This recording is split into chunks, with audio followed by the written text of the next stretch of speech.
You're listening to Civic Media.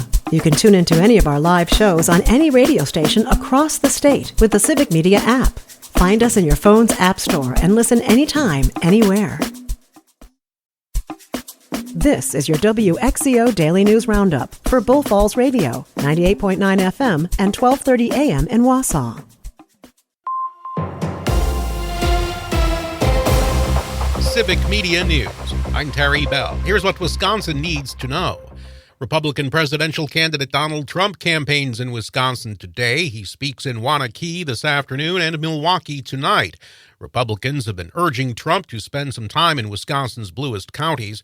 Democrat Kamala Harris stumps in the Fox Valley on Thursday. Voters in Wausau can use their absentee ballot drop box again. A replacement is in place after Mayor Doug Dinney removed the original one last week. The Marathon County DA says the Portage County Sheriff's Department is looking into whether Dinney broke the law.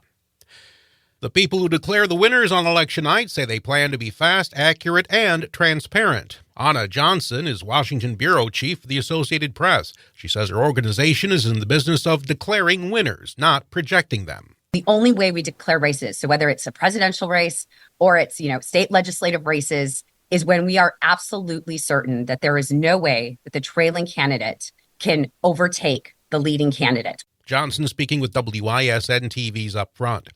Quick Trip convenience stores will start installing electric vehicle chargers to what the company calls a strategic number of locations throughout the Midwest. Quick Trip isn't saying yet where or how many. The company promises there'll be some of the fastest chargers on the market and can power up as many as 4 vehicles per stand.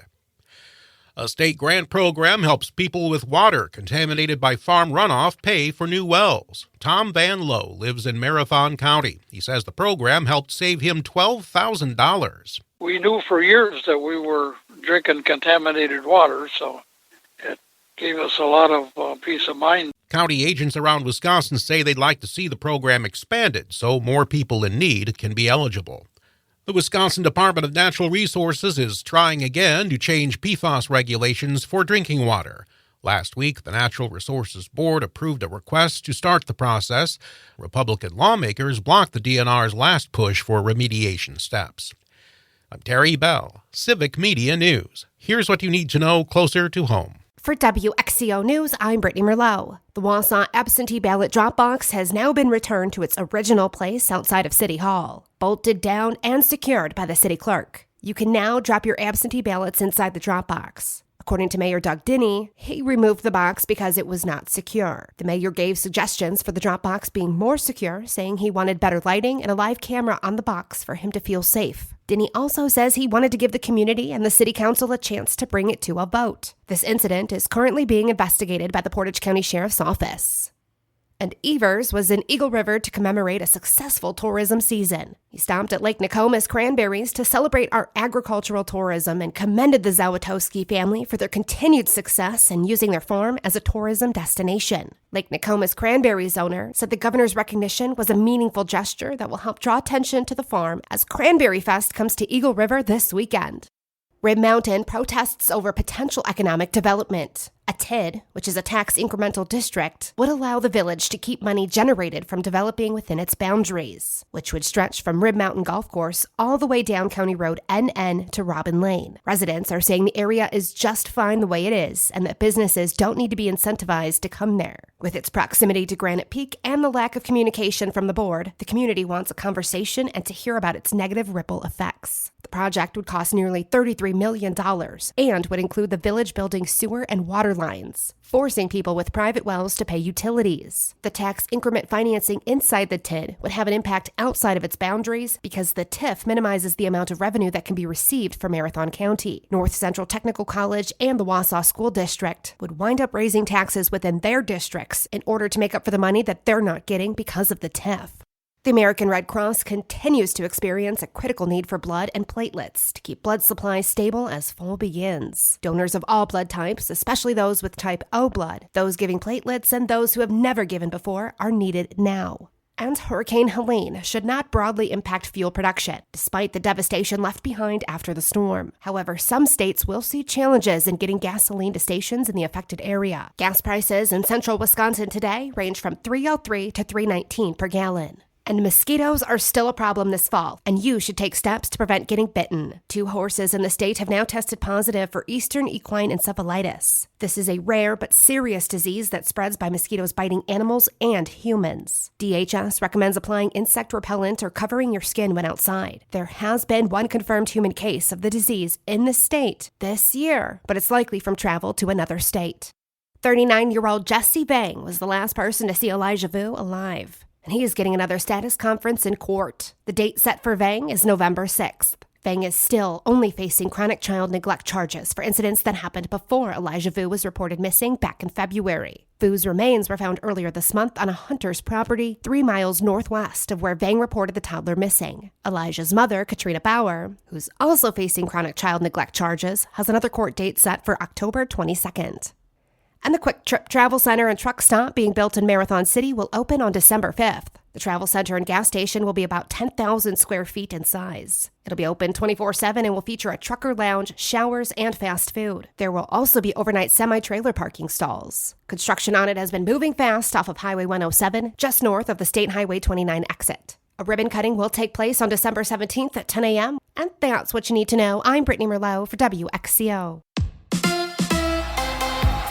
It's time for the MLB postseason. Hi, I'm Jimmy Kuska with sports, filling in for Mike Clemens. The Brewers will play the Mets today to open up the best-of-3 wildcard round. Milwaukee enters as the NL Central champion and 3rd seed in the NL. Manager Pat Murphy said the Brewers are young but ready for the postseason. It's about getting them ready.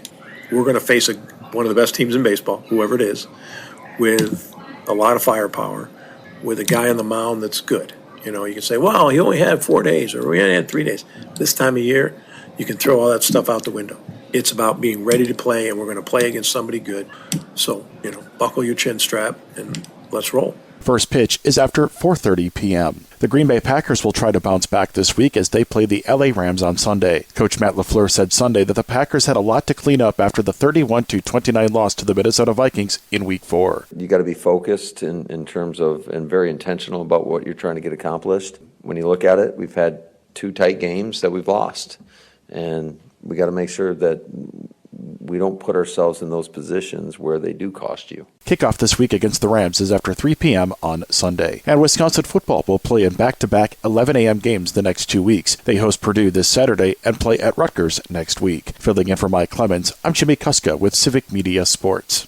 On your entertainment beat, I'm Pete Schwaba. Music legend Chris Christopherson passed away over the weekend at the age of 88. Christopherson is a 3-time Grammy and Golden Globe winner and was a respected actor as well. He was the star of the original A Star is Born in 1976, playing opposite Barbra Streisand. Chris Christopherson was also part of an all-star band called the Highwaymen with Willie Nelson, Johnny Cash, and Waylon Jennings. Christopherson received a Rhodes Scholarship in literature, but soon after joined the U.S. Army, where he achieved the rank of captain and flew helicopters. Chris Christopherson was a prolific activist advocating for farmers' rights, workers' rights, and immigrant rights. He famously supported Sinead O'Connor during a Bob Dylan tribute concert, shortly after she ripped up a picture of the Pope on Saturday Night Live in an effort to call attention to child abuse within the Catholic Church. Christopherson hugged her on stage and called her courageous. Christopherson died in Hawaii, surrounded by his family, but a cause of death was not given. He was a true American original. In Wow, Were We Ever Wrong news, many of the writers on Saturday Night Live did not think Will Ferrell was funny when he first joined the show. Ferrell recalls the early days in the new Netflix documentary Will and Harper, in which Ferrell and former Saturday Night Live writer Harper Steele take a cross-country road trip. Steele started on the show the same time Ferrell did and said the rest of the cast and writers thought Ferrell was a dud, but she just knew he wasn't. Will Ferrell got the last laugh as he went on to be an SNL favorite and star in movies like Elf and Anchorman. About every 10 years or so, Barry Williams shows up in the news and spills the tea about his fellow Brady Bunch cast members. A few years ago, he talked about his crush on his TV mom, Florence Henderson, and their innocent kiss. And now Williams is saying all the cast members hooked up. Williams, who played Greg Brady, says he hooked up with Marcia, the actors who played Peter and Jan dated, and even Bobby and Cindy dated. Relax, folks. They were step-siblings and actors.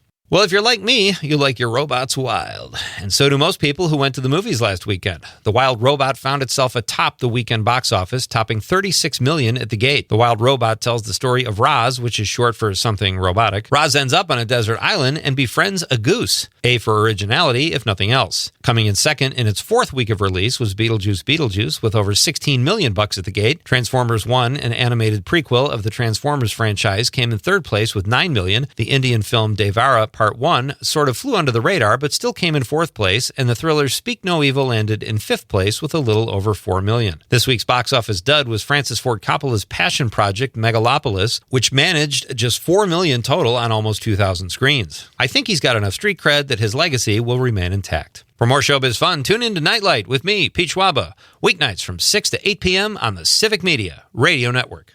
It is going to be quite a bit cooler today, mostly sunny with a high in the low to mid-60s this afternoon. Tonight, mostly cloudy with a low in the upper 30s to low 40s. Tomorrow, breezy, partly cloudy with a high in the upper 60s to low 70s. I'm meteorologist Sean Cable. Right now, it's 48. That's your WXCO Daily News Roundup from Civic Media. Subscribe to this podcast on Spotify, Apple, or wherever you find your podcasts. Find more news at bullfallsradio.com. The national news cycle never stops, but it can be hard to find news about your local community. Civic Media is dedicated to providing quality local and state news coverage across Wisconsin. With the Civic Media app, you can get notifications about local stories that matter to you and your community. Find the free Civic Media app in your phone's app store and choose notifications from the menu to tell us what kind of news you want to hear about.